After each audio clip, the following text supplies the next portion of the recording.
Hi, this is Deirdre von Krauskopf and Sean Wyman of Going Beyond the Call. And today we're going to do our third installment of a series of videos to help support and bring awareness to domestic partner and violence, domestic abuse, child abuse in this month of October 2020. And we really wanted to touch on the impact of the political environment today and trauma-informed policing.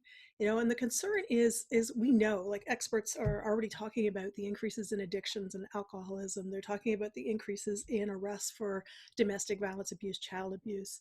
We're talking about social services. If you read their forums and stuff, they're talking about the increase in needs for services because the stress of the pandemic, the political environment that we're currently in, the challenges that come from the various isolations, lockdowns, and changes to our day-to-day environment, those all have a huge impact, and they're having a huge impact to mental health. And when we have mental health impacts and high stresses, then we end up having more problems at home, right? So the idea that we want to defund or take away police services when they're the ones that we want to call when we're in a crisis situation, when we need help, is a little disturbing. So today we're going to touch on trauma-informed care because we really feel that, yes, there needs to be some systematic changes, but there's a really good answer, and it's something we've been teaching for a while now, and we're expanding that with a new book coming out, Trauma-Informed Policing, Humanizing the Badge, and we really feel that we can touch on some topics here that can help organizational leaders and political leaders come to a better decision than just taking away services or trying to patch meal different services together. So stick with us, and we look forward to your comments at the end of our session. When it comes to the conversation of defunding the police, do we really need to defund, or do we need to do what every organization does? You know, as a strategic project manager for years, every 5 years, we would go through a process where we would look at what are the trends going on in the world, what are the changes going on in whatever political and business, financial environment that we had to consider. We had to look at the people elements. What was the changes and the differences in new generations coming into the workforce, people retiring, what were our rates of hiring and retention. Like, you would go through a process to really understand the client that you served, and what was the best way to serve that client moving forward. And I think that sometimes we don't look at military and paramilitary organizations with that same light, and we're missing out on something there. It's more than changing culture. It's having a strategic viewpoint that adapts to the society that we currently live in and looks to the future on ways to improve and adapt for whatever future changes are going to be happening. And that's just intelligence-based policing, in my opinion. And so when we look at the culture change, it's not just about, okay, you're not going to do what you've always done. Of course you're going to do. Law and order is always going to be a requirement. The justice system is always going to be a requirement in our society. And so how do we enhance that so that we're improving the workforce, the people that are fulfilling those roles as law enforcement officers, 911 communications, the first responder groups, the correctionals, group. How are we enhancing those roles so our recruitment and retention numbers are better?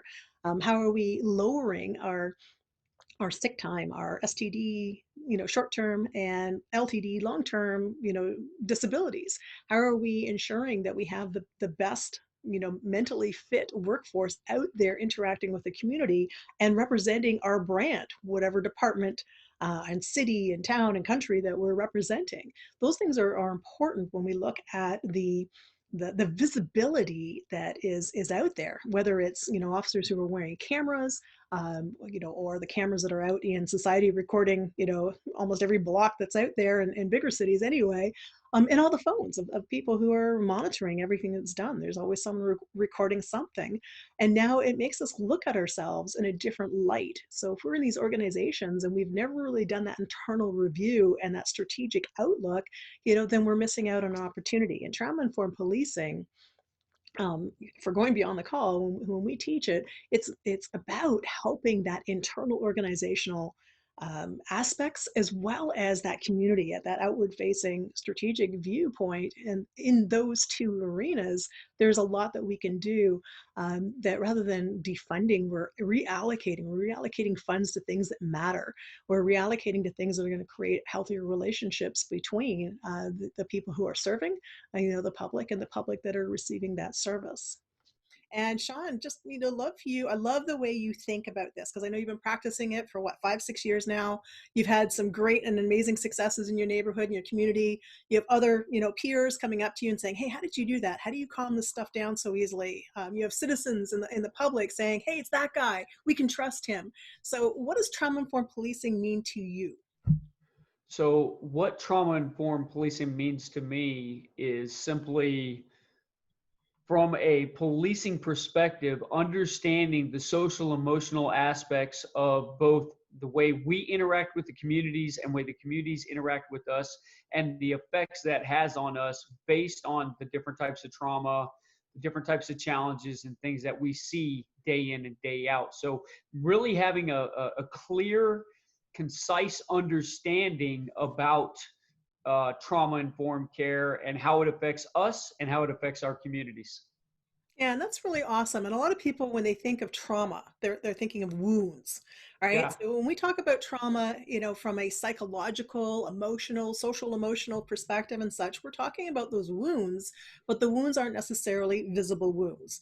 But they can still fester. They can still get diseased. They can still cause a lot of problems in our relationships and our interactive abilities. And some of the therapeutic uses of trauma-informed care, because it's been around a long time, are really cool. And one of them that I wanted to highlight today in our discussion is from Howard Bath. He's from Australia. And he talks about the 3 pillars of trauma informed care from a therapeutic perspective, and then taking that out into other roles. And policing certainly would fall within those. And those 3 pillars are safety and connections, and then control, managing how our impulse control and how we interact with the world.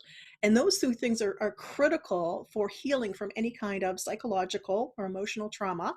And for us, we both feel that the safety and connections, especially, police are the first line of somebody moving into the justice system, or the first line of really their own personal defense. If they have, concern, they call 911, they want the police there. There's an issue there that needs to be helped.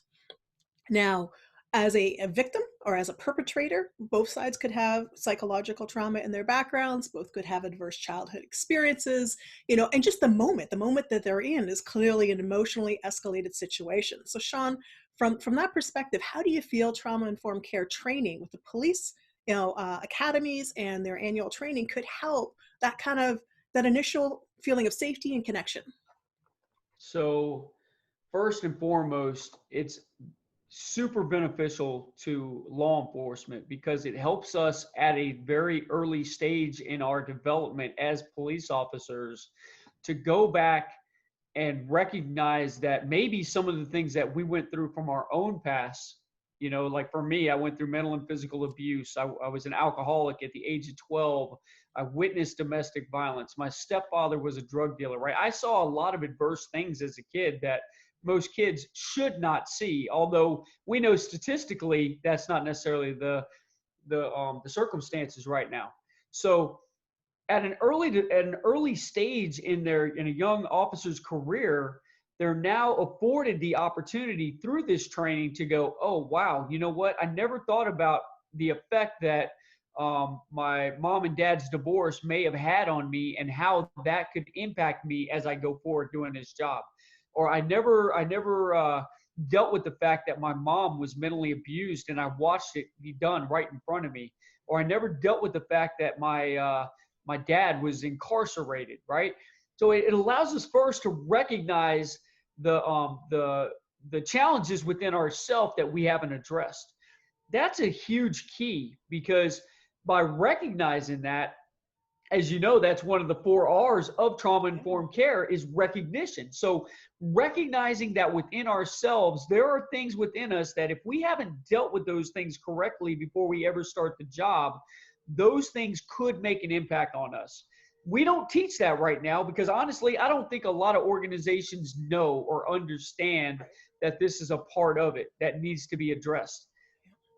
So first, recognizing it themselves, and then the second key to this is helping them to recognize that the trauma in their communities also comes from adverse effects. And a lot of those people that they're going to interact with that are now adults also had adverse childhood experiences and difficult past that they've never dealt with. Yeah. And so that's created their natural cycle of trauma, right? Because Yes. a perfect example of this, I go to a call and a little girl has been sexually molested. Mm. And the mother is so distraught.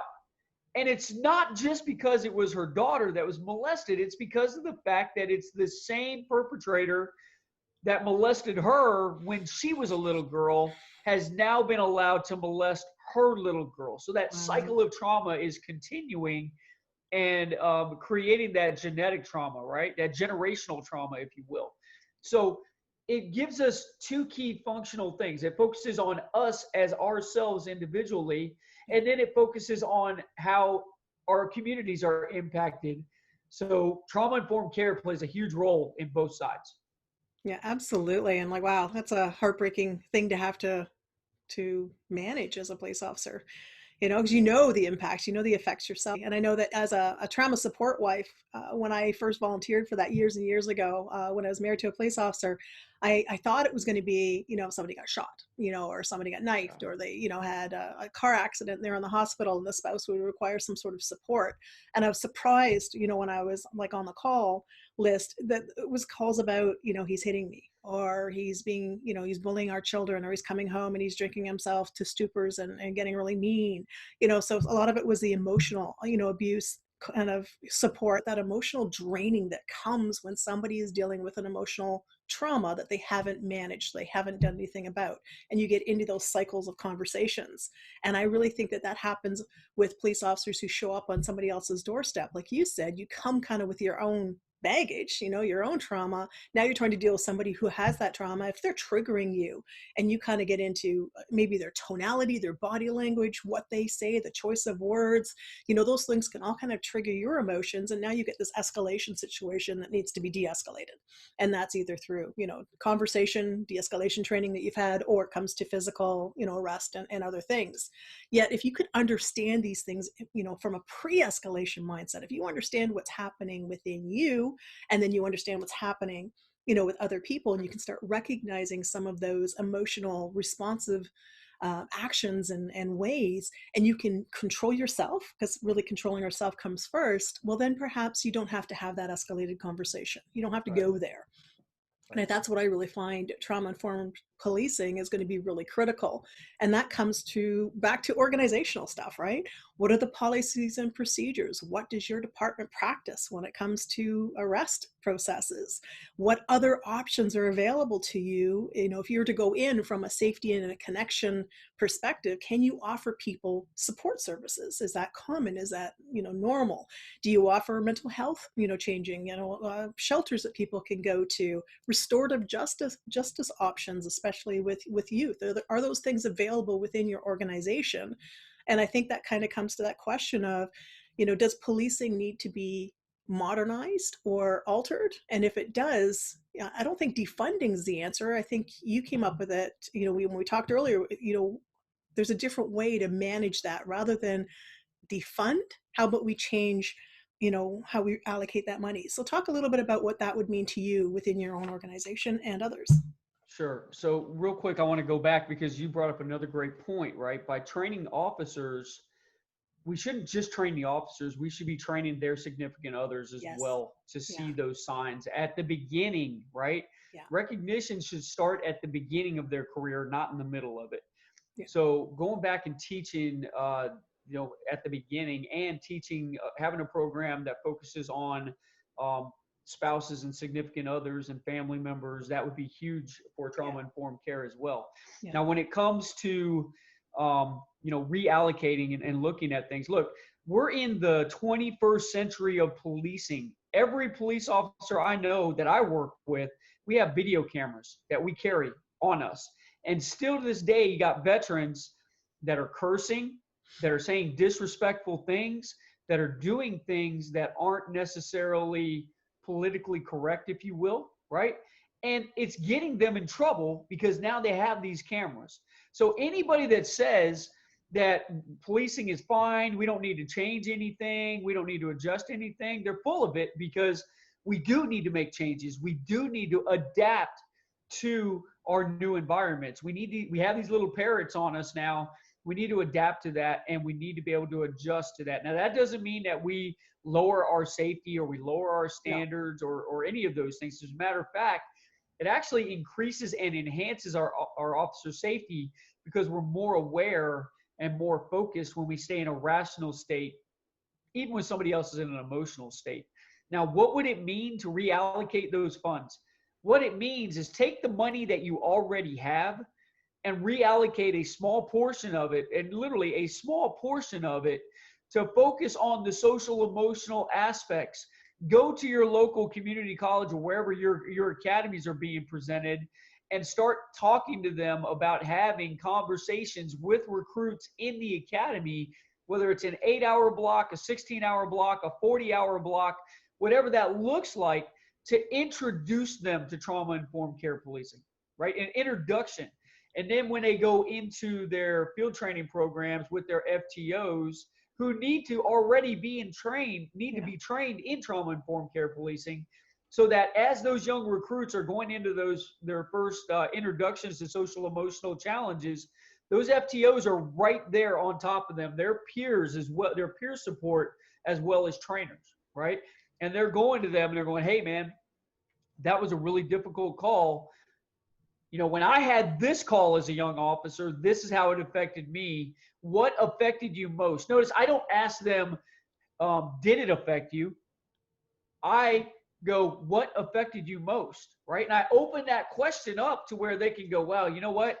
I'm so glad you asked, because I was a little concerned that, you know, I wasn't supposed to feel this way, right? We need our young and future officers, firefighters, EMS, they need to understand that it's okay to not be okay. They need to understand that it's okay to feel pain. It's okay to feel anguish. It's okay to feel, period, right? Do we have to stay under control? Of course we do. Are we going to let ourselves go and have a nervous breakdown right in the middle? Most likely not, right? But we need to recognize, hey, you know what? My little rookie right there just had a really bad call. It's my responsibility to pull him aside and go, hey, look, man, you know, take the ego completely out of it by humanizing yourself first, and go, hey, look, you know, I remember when I had the first call like that, man, and it was really difficult for me when I went to my first sexual battery of a 5-year-old or a young child or whatever the case may be. And this is how it affected me. What affected you most? And let them open that door and let them have that conversation, right? But they need the training in order to do that, right? FTOs are not going to do that today. Young recruits are not getting this type of training. They're still going out there. They're getting mentally ambushed, and then they're trying to figure it out after the fact. And they're really not getting a lot of help from their organizations. They're really not getting a lot of help from their peers, because their peers don't know either. We've been walking around for so long unconsciously incompetent that we don't know any better. So that's where we reallocate these funds. And instead of hiring social workers that we have to train to recognize and understand all the things that we've already been trained to, we have to be able to train to one aspect of it, to understand the social emotional aspect and humanize ourselves a little bit more. And I really feel that that is possible. And I feel like it'll save a lot of money, and it'll save a lot of civilian lives, because if you start bringing social workers in and you're sending them to calls and they don't know what they're looking for, and all of a sudden a situation that could have been dealt with, you know, as far as you seeing the right threat recognition and understanding what was coming ahead of time, that most social workers aren't going to see, then, you know, it's going to lead to a lot of unnecessary loss of life. And then that leads to lawsuits. And who those lawsuits going to fall on? You think they're going to fall on the civilians, or are they going to fall back on law enforcement? Because they're going to go, where were you when that social worker needed you, right?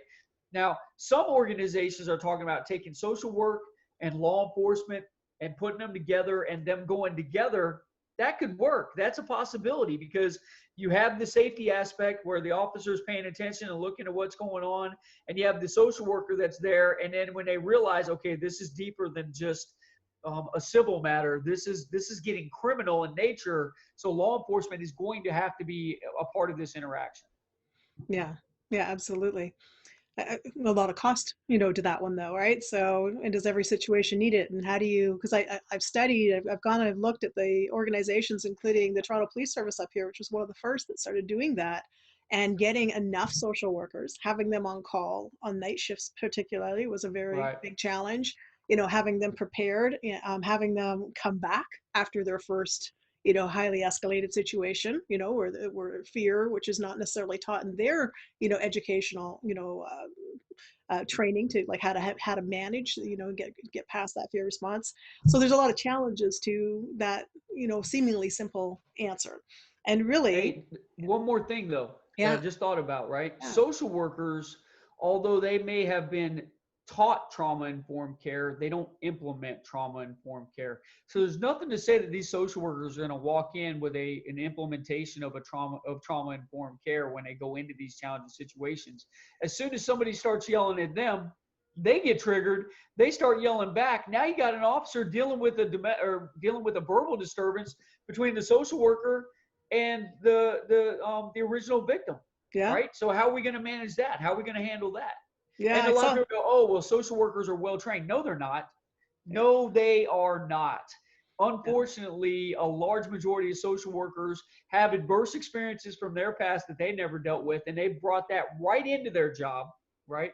They brought it right into the things that they're dealing with, and you see it in the way that they treat people and interact with people, just like we see it in the way officers treat people and interact with people. So yeah, some people can have bad days, and if they don't learn how to manage that bad day internally and then have that self-control, it doesn't matter what profession you're in.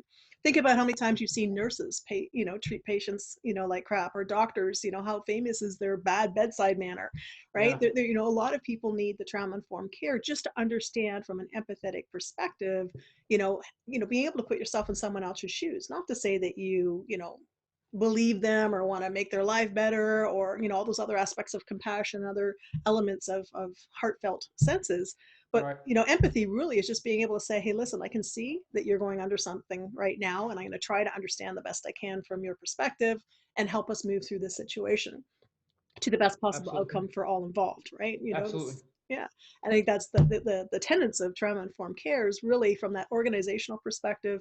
How do you get taught? How does the administration manage you? And there's financial gains. Like, my gosh, again, that strategic background, that project background that I have, I look at it and think of how much money is spent on officers or anyone in the first responder, communications, correction Mm-hmm. system that has mental health days because they've had just too much of people that treated them like shit or bad calls or anything else. So now you've got somebody getting on overtime covering those shifts.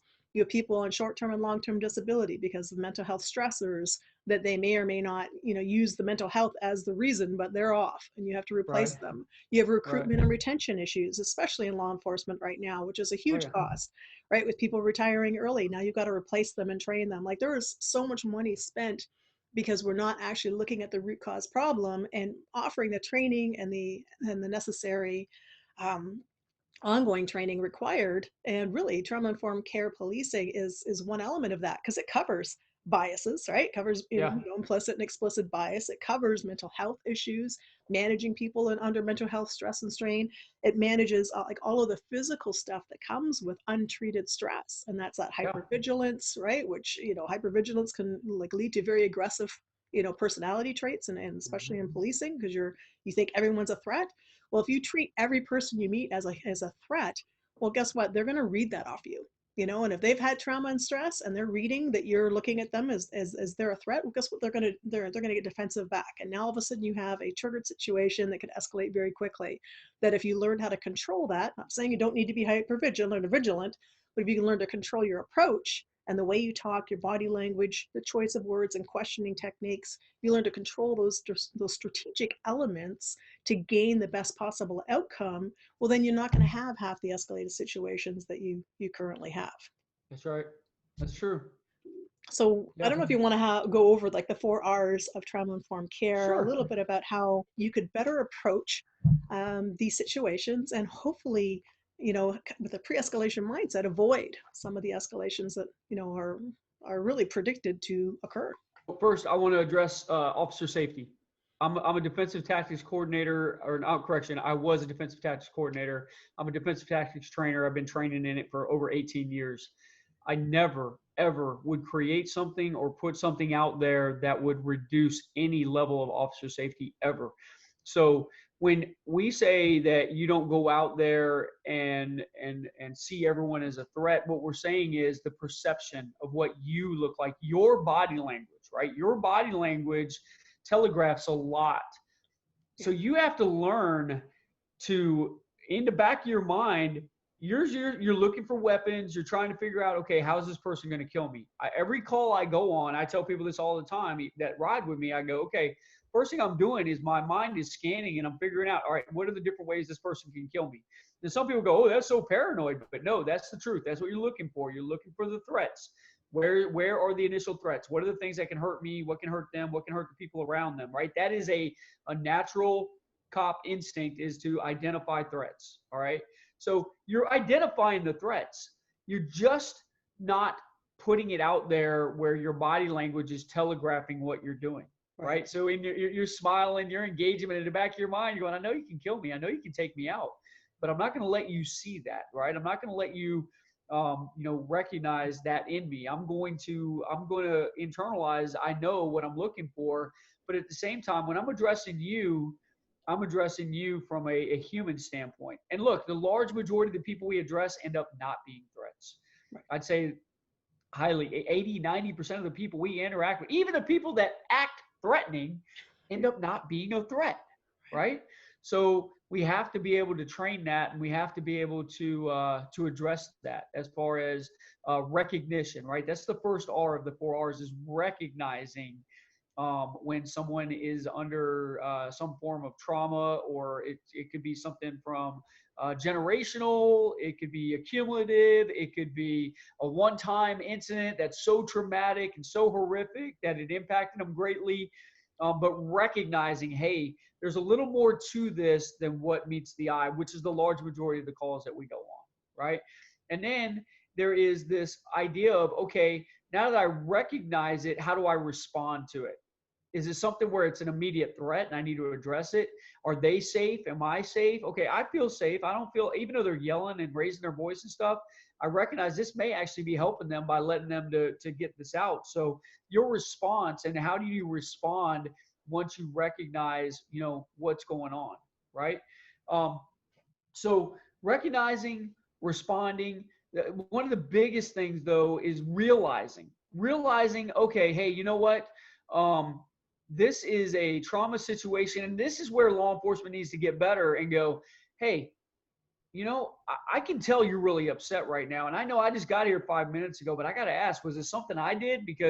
And you do that because you lead with a logical question so that they have to stop and think logically for a second. Even if it's just for a second, they have to stop and you know a lot more about the science of this than I do. Well, I'm going to interject there, because people don't understand that.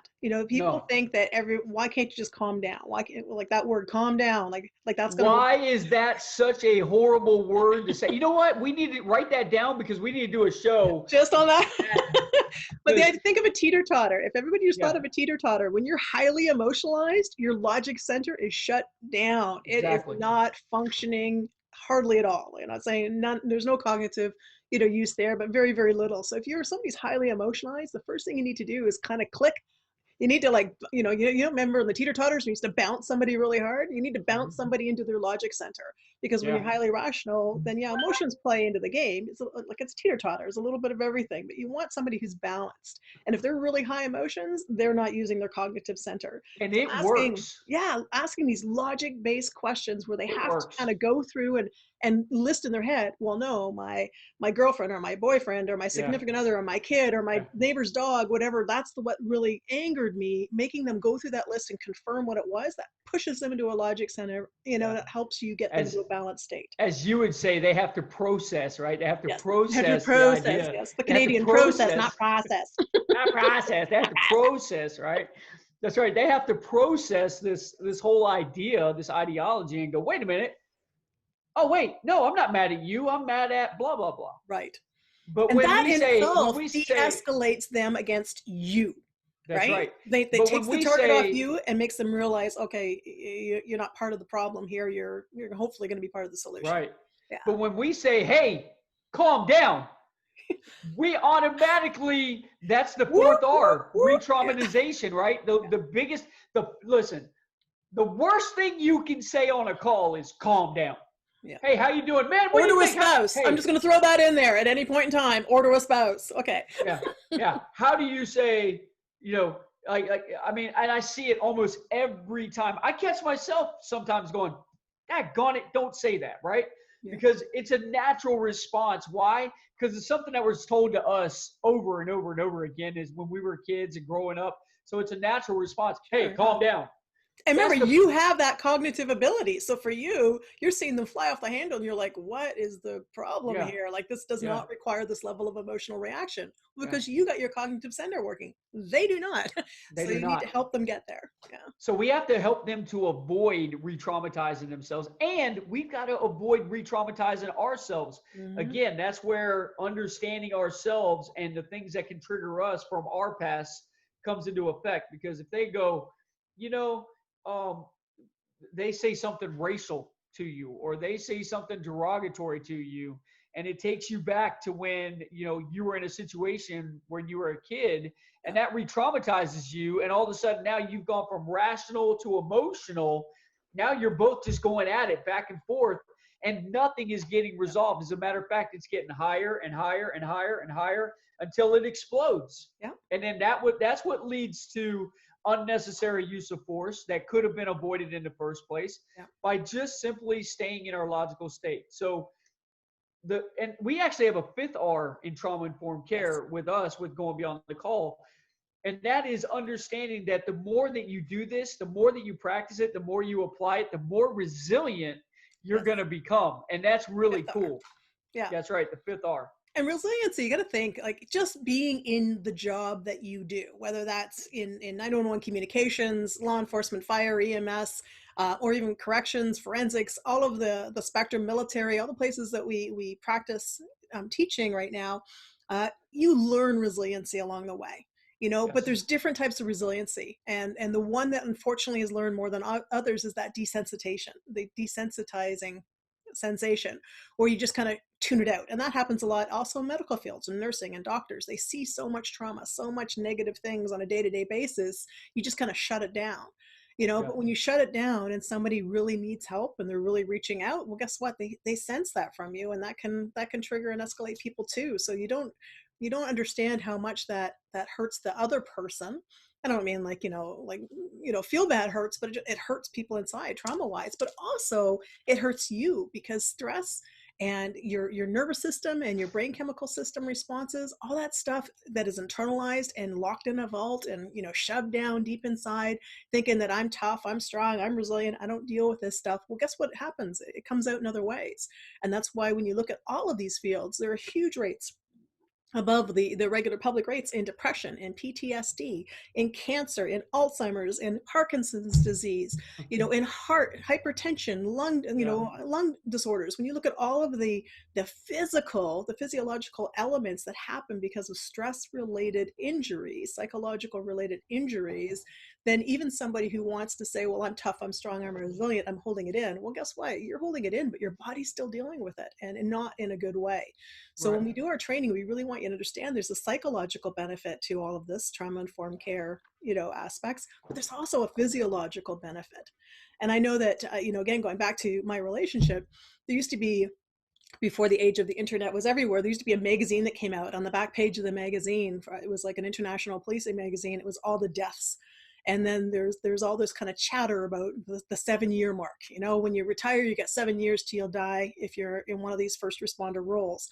And it always bugged me. It like just bugged me that everybody focused on that so much. It was like you give so much of your life and your career, to helping people and serving the public, to look at a short death span.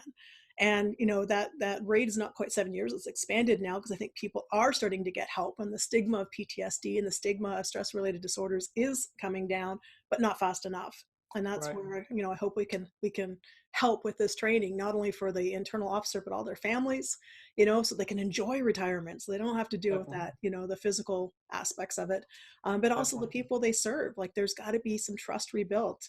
And our next book, when we talk about trauma-informed policing, humanizing the badge, it isn't about touchy-feely do-gooders. It's about really taking personal management and taking personal responsibility for the trauma you hold inside yourself, you deal with every day, as well as the trauma that you can help others ease. You can be the first line of healing rather than just the first line of defense, but you can also That's right. help others manage the situations. They don't get into those escalated situations. They don't have to be arrested. And hopefully, organizationally, trauma-informed policing can lead to restorative justice programs, to more social support programs, to helping mental health, issues, to reducing biases and such, because we have the training to be able to look at people and individuals as individuals. Law enforcement has, a really difficult challenge in managing justice, managing how they enforce the laws that are on the books today, and how they humanize the badge, how they bridge that connectivity that can either, ease a situation so that it's not escalated, or perhaps give somebody a different option other than incarceration. And traditionally, police aren't taught how to, deal with the social emotional aspects of policing. The strategic business of policing has room to improve and understand that trauma, psychological injury has a lot to do with human behavior, how people respond to you, and what you can do to either manage that in a calm, eased manner, or whether that situation escalates to a point where we're adding fuel to a simmering fire, making it a bonfire unknowingly because we don't understand the impacts of trauma. Okay, guys, so that's what we have for you this week. We wanted to kind of touch on the trauma-informed policing. We do have a book coming out, Trauma-Informed Policing, Humanizing the Badge. We'd love people to connect with us if they have stories about where that connectivity has been a positive, force for them, maybe in their own life. They've seen it with others, having good stories. We all often focus on the negative. It's really hard to focus on the positive when we have that framework kind of running, that pre-program running in our head. So if you have anything that you want to share with us, you want to be part of, our story sharing, then we would love to hear from you. Absolutely. Hey, and also remember, if you're watching this on YouTube, make sure you take a second, smash that subscribe button for us, Please, please. and like and share, man. Like and share. Let's get this out there, and let's start helping others to get more socially, emotionally connected, and get that training so that we can save more lives together. Awesome. See you next time. See you guys.